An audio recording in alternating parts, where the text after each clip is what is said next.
جلوكونيوجينيسيس اخرها جلوكوز، يعني بتمنع الفاستنج هايبو ايه؟ يبقى شغاله في الصيام. اسالني صيام. ايوه ليت وستارفيشن. امال مين الباثوي الثاني اللي بيعملوا ليفر واحنا صايمين في بدايه الصيام؟ يمنع فاستنج هايبوكلاسيميا، اللايكوجينوزس في الايرلي فاست. وليه الليفر ما يعملش تو باثويز مع بعض وافرح بقى بالجلوكوز ويخلصوا مع بعض واقعد اعيط؟ اللي بعملهم مع بعض ولا ورا بعض؟ فالاول تكسير الجلايكوجين، وبعد كده ليتر اون لما يقرب يخلص انقل الجلوكونيوجينيسيس. تكسير الجلايكوجين 4 ساعات من اخر وجبه، الجلوكونيوجينيسيس 8 ساعات من اخر وجبه ليت. وهل 4 ساعات من اخر وجبه يبقى ايرلي فاستنج؟ ايوه، اصل من 0 ل 4 مش فاستنج، من 0 ل 4 ايه؟ ويل ستيت. اول ساعتين بعمل دايجيشن وابزوربشن، وثاني ساعتين معايا جلوكوز من الدم كامينج فروم ايه؟ طيب طب الارقام دي الاقيها فين؟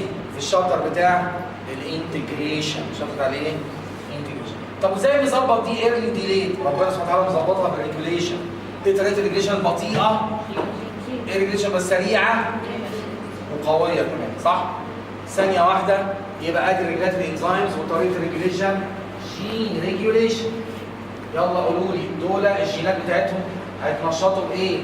مين هرمونز ذا فاستنج ستيت؟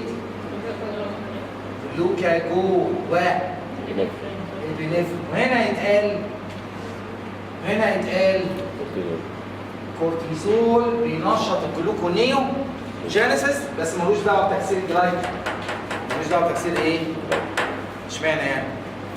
هو اسال سؤال، هو الكوفيرنت موديفيكيشن بتاع تكسير الجلايكوجين حد فاكر مين بيركب فوسفيت على الانزيم؟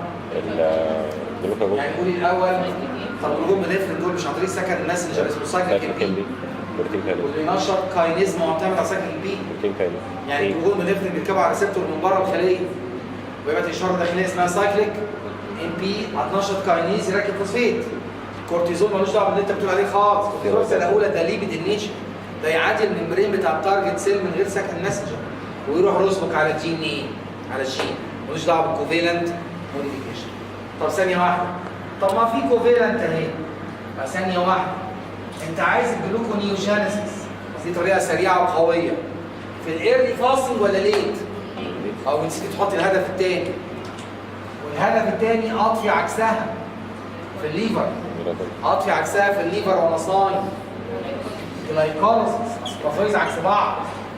ولا ناوي ان شاء الله تخلي اللاكتيك تسحبه من الدم الى الليفر يبقى بايروفيك ويبقى جلوكوز، بعدين الجلوكوز يرجع لبايروفيك تاني، بعدين بايروفيك يبقى جلوكوز، بعدين الجلوكوز يبقى بايروفيك، ويبقى تبقى اسمها دوره عبثيه يا عم.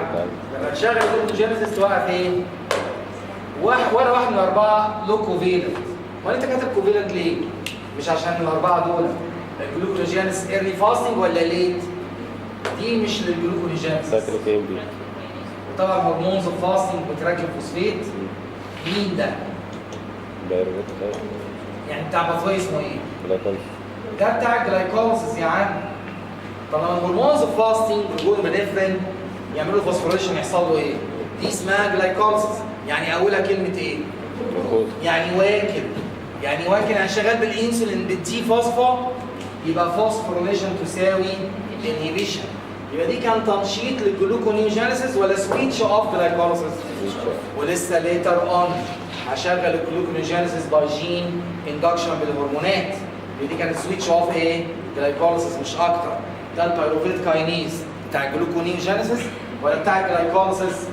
جلايكوليسيس. ما كل حاجه مايله كده تروح على تحت ليه؟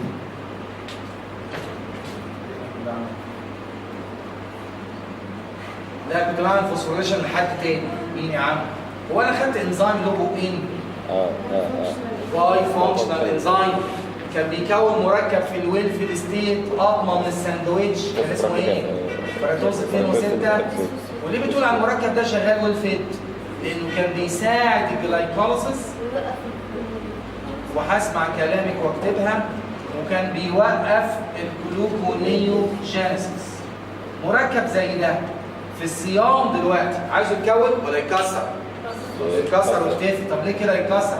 عشان نو مور انهيبيشن للجلوكونيو، نو مور انهيبيشن للجلوكونيوجينيسيس. ثانيه واحده، كسروا مين الاكتيف سايت لما اعمل فوسفوريليشن بالهرمونز الفاستنج باي فانكشن انزيم؟ مين الاكتيف سايت اللي بيكسره؟ فركتوز 2 و6 بيس فوسفاتيز، هو ده اللي هيتنشط يكسره. ومين اكتيف سايت بيكونه ووقفه؟ كاينيز 2 اللي كان اسمه فوسفوفراكتوكاينيز 2. يبقى فوسفوريليشن باي فانكشنال انزيم تؤدي الى ان انا اشغل فوسفاتيز فده يتكسر، ولما ده يتكسر نو مور انهبيشن للجلوكونيوم، نو مور ايه؟ ما قلتش ستيميوليشن، قلت نو مور انهبيشن، ولسه ليتر اون هشغلها بالجين اندكشن في الليت فاست، في الليت ايه؟ يبقى ده كان سويتش اوف جلايكوليسيس، وده نو مور انهبيشن لجلوكونيجينيسيس، يبقى معتمده برضه على الجين. سبستريت افيلابيلتي. مين السبستريتس الجلوكونيجينيسيس؟ طب انا والله مش مكتوب في الريجوليشن، انا بعد كده هزودها والله، واقول ساعتها ايه؟ دي مالهاش دعوه بالصيام وبالاكل، ده له دعوه بحاجه ثانيه اسمها ايه؟ سيفير برولونجد ماسل ايه؟ اكسرسايز. غصب عني لازم انشطها، ولا اسيب اللاكتيك يتراكم في الدم؟ اجري ماراثون واسيب اللاكتيك يتراكم في الدم، ولا ليفر يسحب اللاكتيك ويعملوا جلوكوز اثناء الماراثون؟ يبقى ايه تبقى وفرت اللاكتيك ديورنج سيفير ماسل اكسرسايز. طب الجليسرول اللي بيدي جلوكوز جاي لك منين؟ طب كسر التاج. طب انا عايز اعرف ده ايه، يعني ده ملوش دعوه بالصيام، ده اكسرسايز خلاص، لكن ده له دعوه بالصيام بقى. حد بيفك الدهن اول ما يبطل اكل؟ لا، يبقى دي اكيد ليت فاست فعلا بعد 8 ساعات. طب ايه اللي مأخرها؟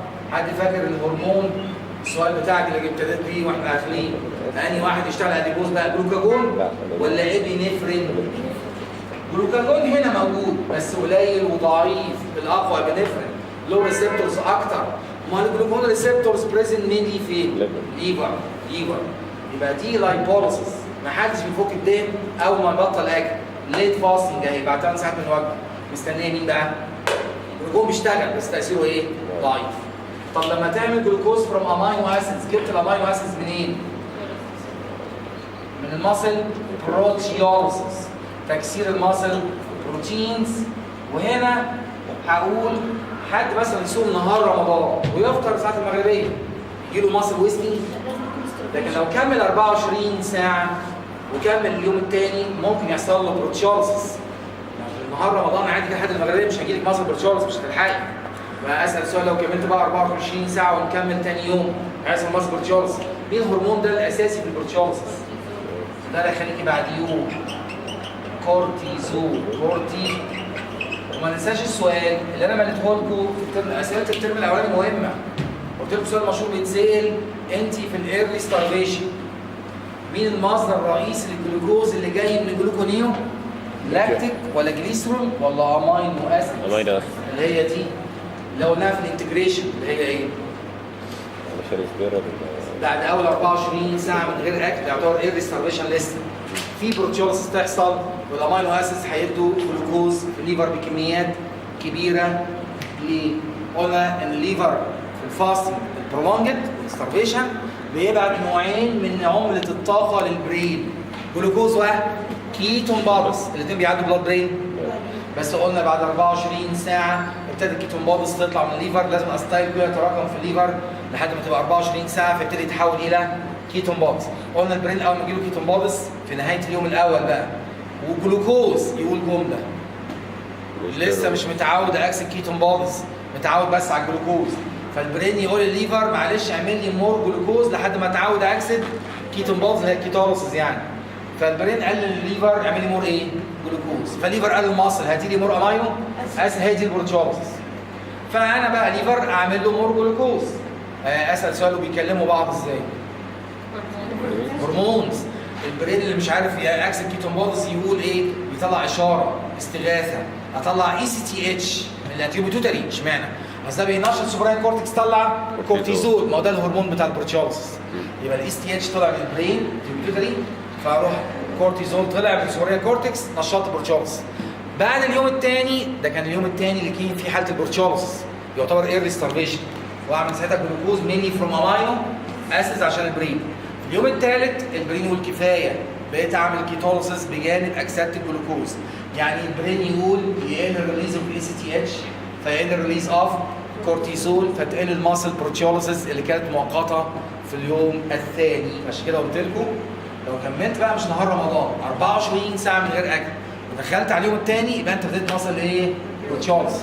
ولما واحد زميلكم قال لي في اخر قبل نهار رمضان قبل المغرب مش عارف بساعه المدرب ياخدهم يجريهم جري كده مش بيكربي جسمهم، ده بالعكس ده بيجي لهم مصل ايه؟ ده بيسرع المصل ايه؟ بروتيوليسيس. لما يعمل تمرين سريع وعنيف قبل الفطار بساعه وهو لسه صايم معناها بيسرع عمليه الايه؟ البروتيوليسيس، يعني بيكبر عضلاته ولا بيصغر عضلاته. يعني غلط التمرين العنيف ده قبل المغرب بساعه، ده غلط كده دخلك في الايه؟ بروتيوليسيس عشان تعمل جلوكوز كور ده دي. الريجوليشن فاضل فيها كلمه واحده الستيريك. يبقى لما يقول لي معلش مره 10 في الايرلي ستارفيشن ايه المصدر الرئيسي للجلوكوز اللي جاي من الجلوكونيجينيسيس؟ امينو اسيد. امينو ايه؟ هلاقي كده مكتوب لاكتيك اليسرو الانين اختار الانين وبعدين ده امينو.